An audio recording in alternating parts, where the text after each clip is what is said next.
O, zapadam się. Witajcie widzowie. Dzisiaj niecodzienny odcinek, bo postanowiłem, że nagram film, którym oglądam sobie i reaguję na film z Pomorskie 500, czyli mojego pierwszego startu na ultramaratonie. Dosłownie za 10 dni, w czerwcu, 10 czerwca startowałem. Właśnie rozpoczął w 2020 roku, czyli to już będzie 5 lat, jak właśnie wystartowałem w swoim pierwszym ultramaratonie rowerowym na Romecie Wagancie. Że szczerze Wam powiem, że już dawno nie widziałem tego filmu. No i sam jestem ciekaw, jak się będzie to oglądać po latach. Na pewno opowiem o kilku smaczkach, jakiś tam, jak to wyglądało od tej drugiej strony, od strony kulis. Także myślę, że zaczynamy. Będę oglądał to na laptopie. Ale to jest komarów.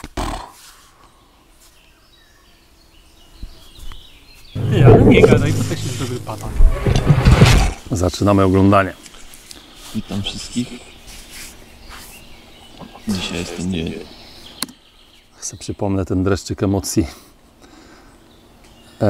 Po cichu w ogóle dostanie się tam, to też była dosyć długa przygoda, bo bilet pociągowy, pociągiem się tam dostawałem, no to kupowałem tak na ostatnią chwilę i się okazało, że nie było biletów prawie, że dzięki uprzejmości pani ekspedientki, ja jakoś tam z wieloma przesiadkami jakoś tam znalazła mi tą drogę, ale to już był pierwszy dreszczyk emocji właśnie na starcie. W ogóle powoli liczyłem, żeby nie dojechać na te ultra i nie wiem, bardzo się stresowałem ogólnie.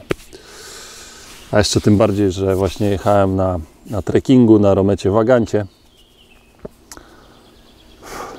Nie powiem, wierzyłem w ten rower, ale też była taka nutka niepewności, bo no też komentarze niektóre tam właśnie, że nie dam rady, że takim rowerem, że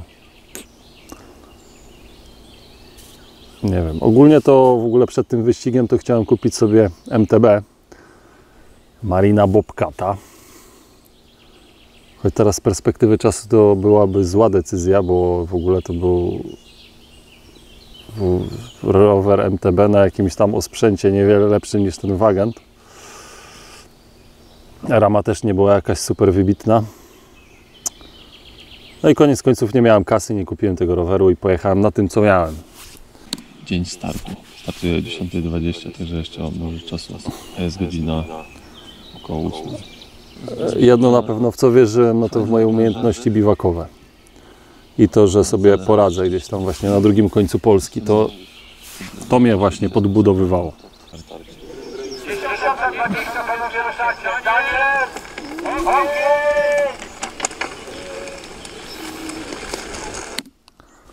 W ogóle na tym starcie to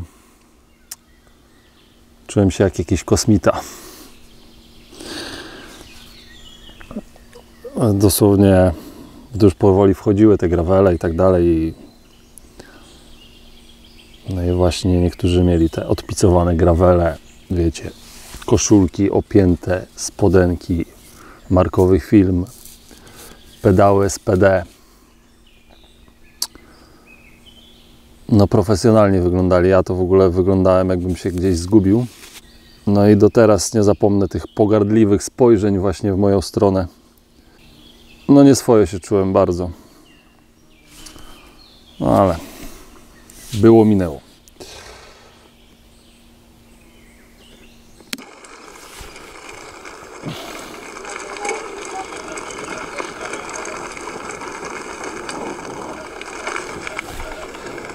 W ogóle wystarczy spojrzeć, worek wodoodporny przypięty tam z paskami, właśnie tymi strapami do kierownicy. Tam miałem śpiwór. Pomorsku czas zacząć. Cisnę za gravelami. A już powoli uchodziło ze mnie te ciśnienie właśnie. O, zaczyna się. Do sekcji asfaltowej już wjeżdżamy na polu.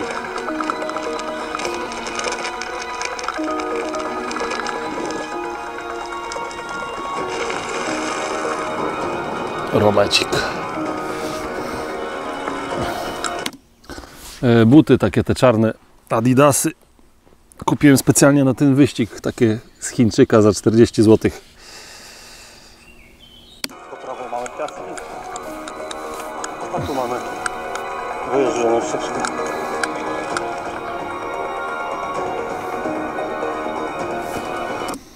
No i nawigowałem na telefonie, jak widać.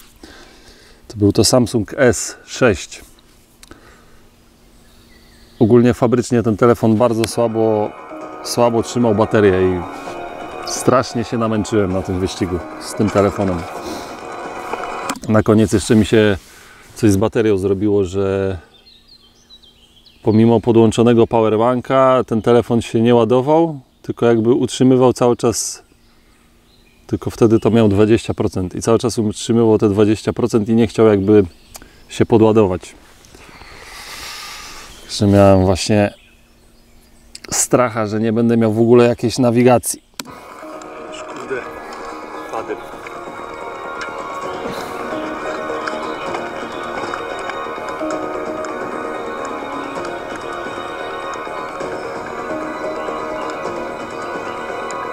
Wtedy nagrywałem GoPro 7, jakby ktoś chciał wiedzieć.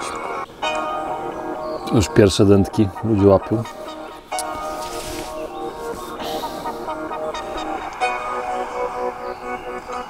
Miałem dętki? Nie miałem dętki. O dziwo. A gdzie to idzie trasa? Ja nie wiem. Odcinek specjalny przy płocie. Przy pastuchu. No ale dobra odmiana, bo były piaski, a teraz błoto. Do teraz wkurza mnie takie skrzeczenie, bo użyłem wtedy takiego zawieszenia innego trochę na GoPro, żeby niżej było. No i tam one miało luzy i tak sobie ten plastik tam właśnie tak skrzeczył. No właśnie, bo to była pomorska, na której pogoda była strasznie taka kapryśna. Błotniście było strasznie. W ogóle była przeprawa życia.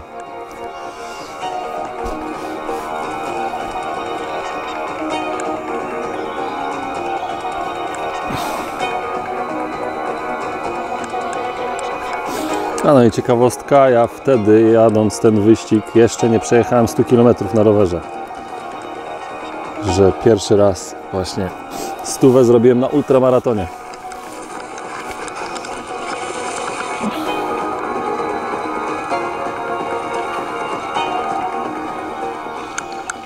Na odpoczynku na asfalcie w fatalnym stanie.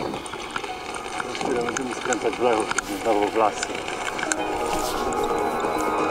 Z przodu mam przypięte poncho od Helikona w razie deszczu, ale koniec końców nawet chyba nie założyłem go. Bardziej to działało jako placebo. O, a tutaj właśnie pokaz umiejętności opony Schwalbe Smart Sam,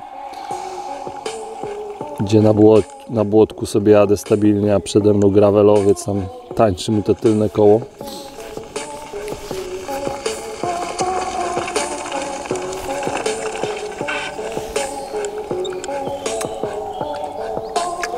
Na zdrowie. Jakby nie było 0%. No, żeby nie było. No i pierwsze moje 100 km pękło. No i chociaż mogę się pochwalić, że pierwsze 100 km zrobiłem na ultramaratonie. Pomorska 500. W ogóle tak patrząc na to, trochę widzę taki, jak gadam do kamery, taki spięty coś jestem. No chyba te 5 lat troszkę mi pomogło w gadaniu do kamery. Choć i tak szału nie ma. Prosta kierownica tu wydawała się we znaki. Strasznie bolały moje nadgarstki wtedy.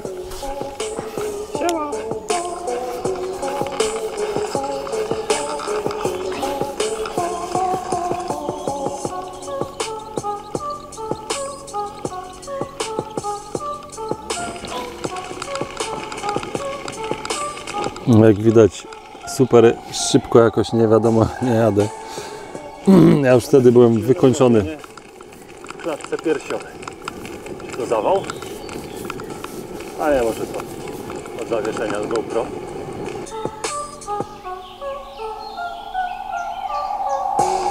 A nawigowałem na aplikacji Locus Map Pro, płatnej wersji. Miałem ściągniętą mapę offline w razie W. Ja w ogóle jeszcze miałem chyba tam problem z tym trackerem. A żona mi tam pisała później, że w ogóle mnie nie widać. W ogóle potem to tak pierwszy dzień, to jak się dowiedziałem, że ten tracker nie działa, to taki podłamany jechałem, że w ogóle mi nie zaliczył tego.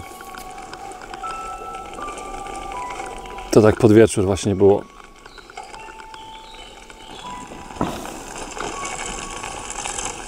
No ogólnie to najpierw się cieszyłem, właśnie schodziło ze mnie te ciśnienie całej tej imprezy i tych oczekiwań widzów, żeby was nie zawieść, właśnie i siebie nie zawieść. -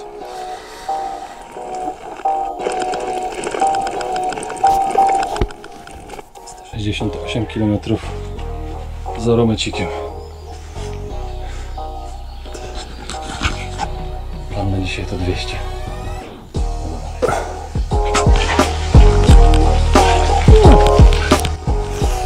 A to fajnie zmontowałem.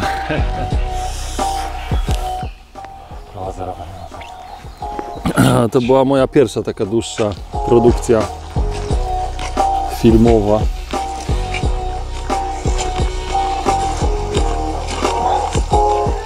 Nie ma to jak być pośrodku lasu ze szwankującym napędem. Przeczyściłem łańcuch. No ten turniej. Ale to pomogło tylko na chwilę. Z tyłu przerzutka turneja i w ogóle bardzo luźny łańcuch. Błoto zasysało mi przerzutkę jakby. Cały czas się napęd blokował.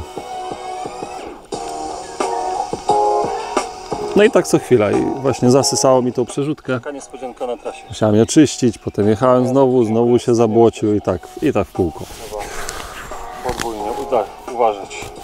No i do tego zmęczenia. Tak. Że nogi to jeszcze wtedy nie miałem, no nie. Widać, zatrzymałem się w pobliskim przystanku autobusowym. Zrobiłem 201 km. 201. Bardzo wilgotna jest mgła. Dosłownie cały mokry. Te ostatnie kilometry dały ostro mi wchodzić, bo praktycznie najtrudniejszy odcinek przez lasy. Podejrzewam, że była tam jakaś nawałnica albo coś, albo były te burze, bo trasy były strasznie błotniste. Ciężko było jechać. Do jutra.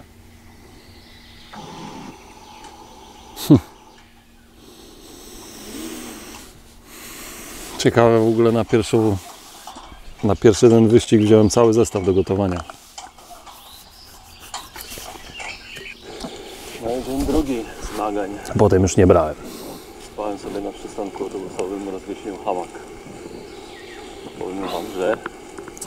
A, w ogóle spałem na tym przystanku autobusowym i jakiś gościu zajechał i mu się w ogóle korba ułamała. Miał bodajże karbonową. Także tam chyba on wtedy dzwonił do dziewczyny, żeby podjechała po niego i tam już dzwonił do organizatorów, że DNF. Mi się nic nie ułamało. Gada mi strzeliłem zakręt. No tam te wszystkie górki to ja już podchodziłem praktycznie. To może nie pękają. Patrzcie jak wygląda trasa. No ale jedno co mogę rzec, to właśnie te Smart Samy super dawały radę na tym błocie. Dobra.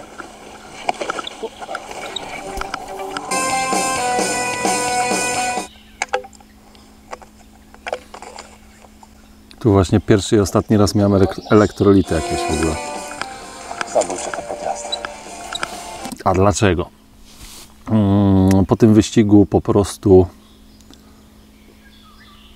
no strasznie, nie wiem, od tych słodzików, ja nie trawię tych słodzików, tych właśnie wszystkich magnezach, jakichś elektrolitach, tych wszystkich. No pod koniec dnia to już po prostu mnie mdliło po tym wszystkim. I Pomorska właśnie była pierwszym i ostatnim, w którym brałem elektrolity. I właśnie na wszystkich praktycznie wyścigach napędzałem się wodą wysoko mineralizowaną i piwami 0%.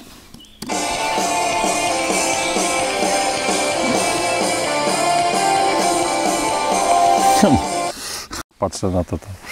Spodenki jakieś do biegania. Adidasy za 40 zł. Tu kurde worek spięty. Nie to było. Tu ta sakwa. Jeszcze krosowska. Taka ona też kosztowała 40 zł na przygodę na kanał Elbląski ją wziąłem.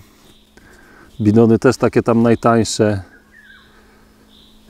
Sakwa z tyłu też autora bodajże, też jedna z tańszych, chyba 70 albo 80 zł, to po tym jednym wyścigu to już się przetarła, w ogóle ją wywaliłem.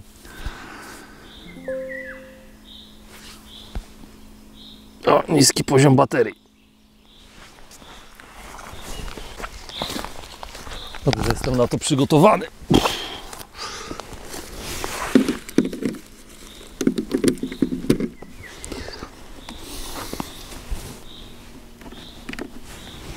Kamera numer 1, kamera numer 2. Dobra.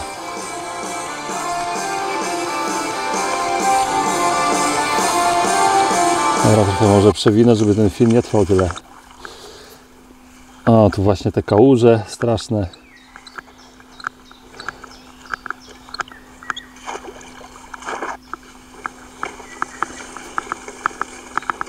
No to ta pierwsza pomorska, bo to w ogóle była pierwsza impreza inauguracyjna.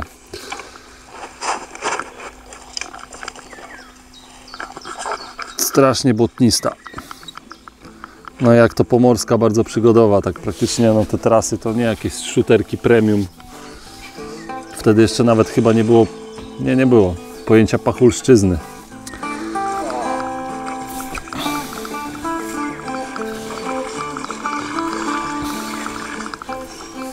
Chyba się trochę przelało. Masakra. Trzeba będzie zrobić postój, żeby czyścić łańcuch. A słuchawki mam założone. O, w słuchawkach sobie słucham komend z tego Locusa, bo No już szczoteczkę do łańcucha, nie chce mi się jej szukać, więc użyję sposobu. słucham właśnie komend, bo przez ten pokrowiec w ogóle nie słyszałem, w którą stronę mam skręcać.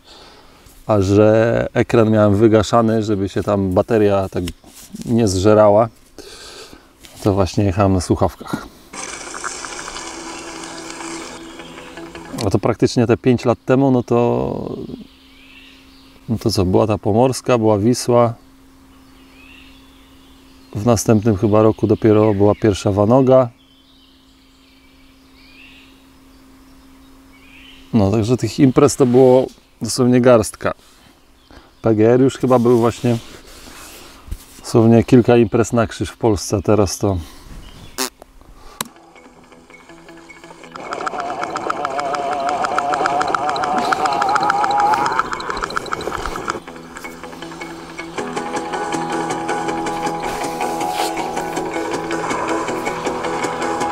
Aj, te czyszczenie napędu co chwila była masakra.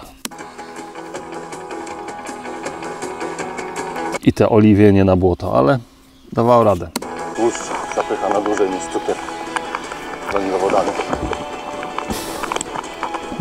Co tu jadłem? Jerky beef, czy jakoś, co to było? Mięso i tłuszcz zapycha. A, mięso i tłuszcz, no ale jakieś tam paski wołowe, czy coś tam. Ogólnie strasznie mi się po tym pić chciało, ale... No ale zapycha bardziej niż tam cukier. Na dłużej niż cukier. Ja po prostu, ja też na takich ultra to zawsze mam problem ze zgagą, ale to już na koniec dnia, ja ogólnie nie mam zgagi, ale na takich imprezach właśnie te ciągłe jedzenie tych batoników słodkich, w ogóle te ciągłe jedzenie przez cały dzień, no to już się odbija na mnie właśnie taką zgagą na koniec dnia i tak jakby pojawia się i znika. No to jest właśnie taki minus zawsze tych imprez. Węglowodany. Polecam. No i to wszędobylskie błoto.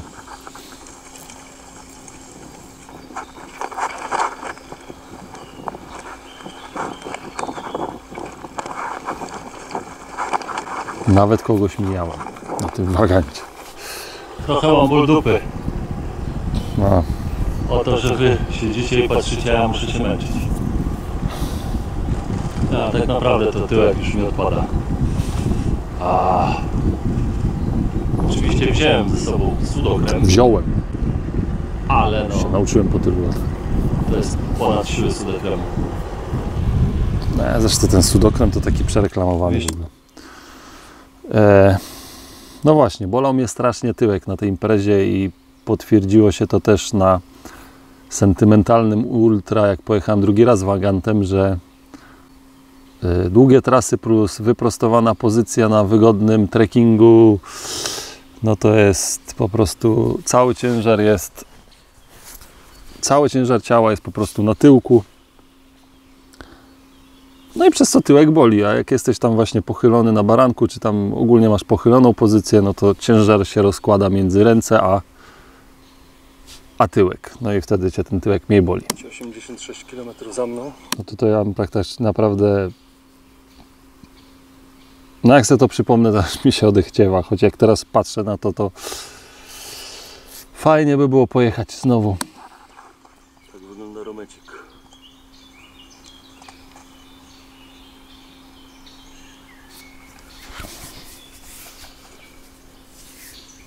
No masakra. Daję radę, nie ma żadnych problemów. No tylko trzeba napęd czyścić, bo jak jest dużo błota, no to wiadomo. Różne rzeczy się dzieją. Krótka przerwa na picie i duszno jest.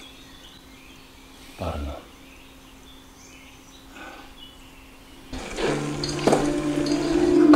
Opinie były podzielone. Część pojechała tędy, część tędy, ale część pewnie wracała z powrotem. No to właśnie na takich ultra też te właśnie wyjeżdżona trawa, taki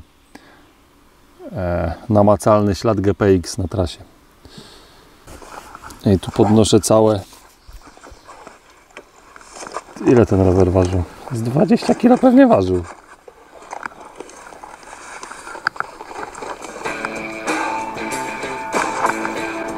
Wagan chyba normalnie 15-16 waży.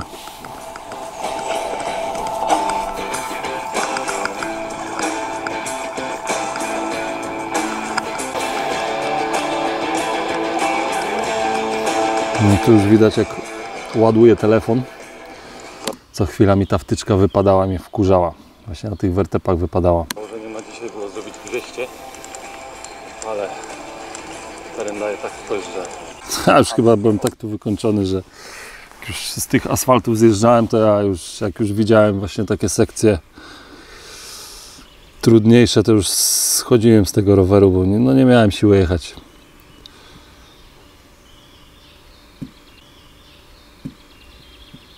Przystanek autobusowy.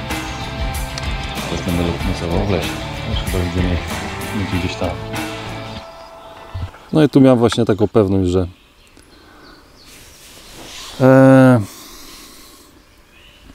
gdziekolwiek na trasie się nie zatrzymam, no to właśnie rozbijam się i śpię. Tu miałem właśnie ten taki komfort psychiczny. No i sprzęt najbardziej podstawowy, śpiwór Wojska Polskiego letni, materac z Decathlonu, hamak to sobie kiedyś zamówiłem z AliExpress, no i poncho. Ogólnie jakby padało, no to na pewno by mi zacinało na głowę i na stopę, także poncho to nie jest najlepsze właśnie zadaszenie pod takie hamakowe sprawy. Wypoczęty jestem. Wszystko mnie boli. Wypoczęty jestem, ale wszystko mnie boli. Tak wygląda mój obóz. Poncho od Helikona jako zadaszenie. Hamak. Materac z Decathlonu. Śpiwór Wojska Polskiego. W ogóle jakiś pies chyba na mnie czeka. Podano do stołu. Owsianka i kawa. No bardzo turystycznie jechałem. Jak sobie tak teraz patrzę. Przegrałem, już jest prawie 9. Potem kolejne ultra to właśnie takie były dosyć... Ścigałem się. Tu tak właśnie dosyć mocno turystycznie. Ale przynajmniej czuję się świeżo, naprawdę wypocząłem. Kopanie kochana. A już pamiętam, że się właśnie piosenkami wojskowymi motywowałem. Sobie śpiewałem i to tak na fakcie, nie tam, że jakoś tam właśnie w takich trudnych chwilach chyba zawsze sobie właśnie lubię puścić.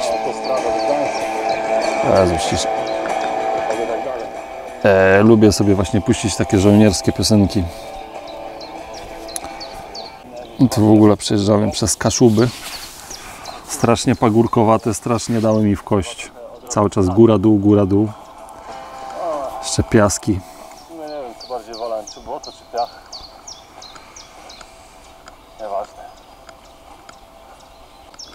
Teraz sobie chyba właśnie przypominam ten ból.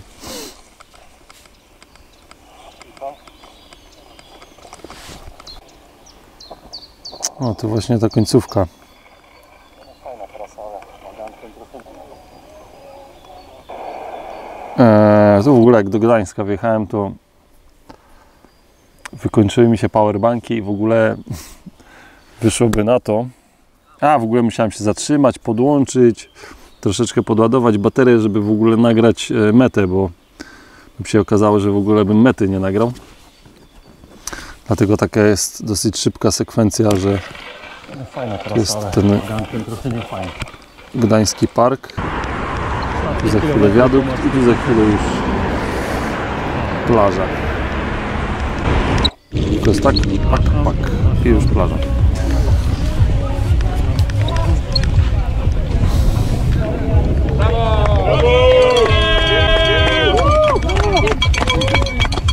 Do morza możesz wykąpać rower. Wszyscy- Zobaczyć, czy telefon żyje. 237.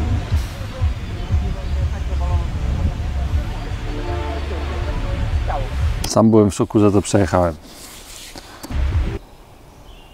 58 godzin mi to zajęło. No właśnie ta pomorska mi uświadomiła wiele rzeczy. W ogóle raz w życiu jest dobrze chyba zrobić takie coś takiego szalonego właśnie. Dużo się człowiekowi właśnie otwiera w głowie. Zawsze na tych ultra, nie wiem, tak sobie wyobrażamy, że wjeżdżamy na metę, tam nagle się przenosimy do domu. A niekiedy po prostu nikt na nas nie czeka na takich ultra, nie wiem, na mecie, tylko tam jest krótkie przywitanie, założenie medalu i w sumie tyle, koniec, kończy się przygoda. Czas przestawić się na właśnie powrót do domu, czyli wyszukiwanie szybkiego pociągu, czy tam jakiegoś hotelu, jakiejś agroturystyki, bo niekiedy tam za na przykład następnego dnia, czy pojutrze idzie się do pracy, że jest od razu taka brutalna rzeczywistość. Z jednej strony chcesz właśnie, żeby się to już na samym końcu, tak chcesz, żeby się to skończyło, ale z drugiej strony właśnie chcesz, żeby to trwało jednak, ta przygoda. Dlatego polecam raz w życiu chociaż spróbować się właśnie w takiej formule, sprawdzić się właśnie, jak się reaguje, na przykład będąc na drugim końcu Polski, gdzieś w środku lasu, po zmroku i nagle zaczyna padać. I do tego jeszcze niesprzyjająca temperatura. Zawsze po takim wysiłku, jak już się wraca do domu, zawsze ten pierwszy prysznic ciepły jest po prostu nie do opisania. Czujesz się jak młody Bóg. No, także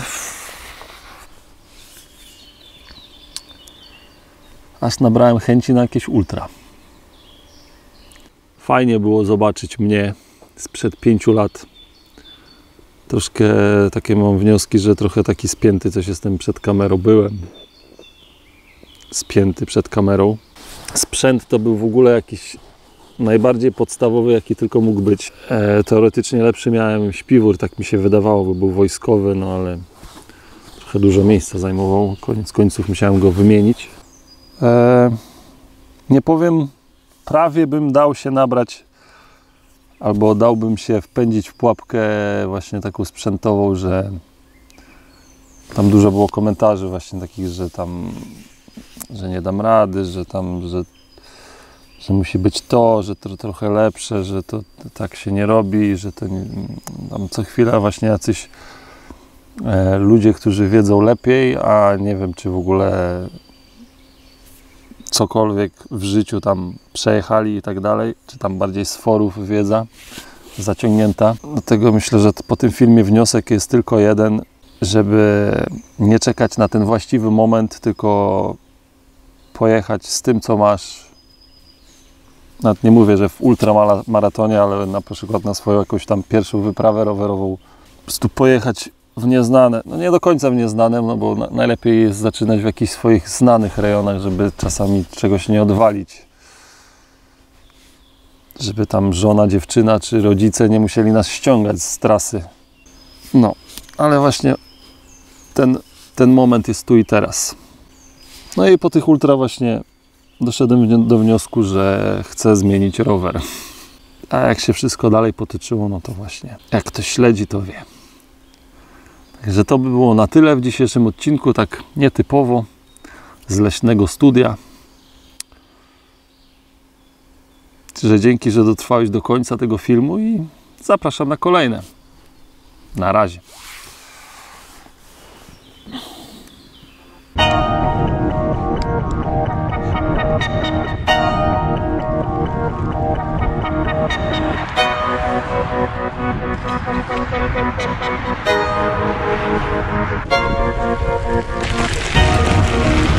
A gdzie to idzie trasa?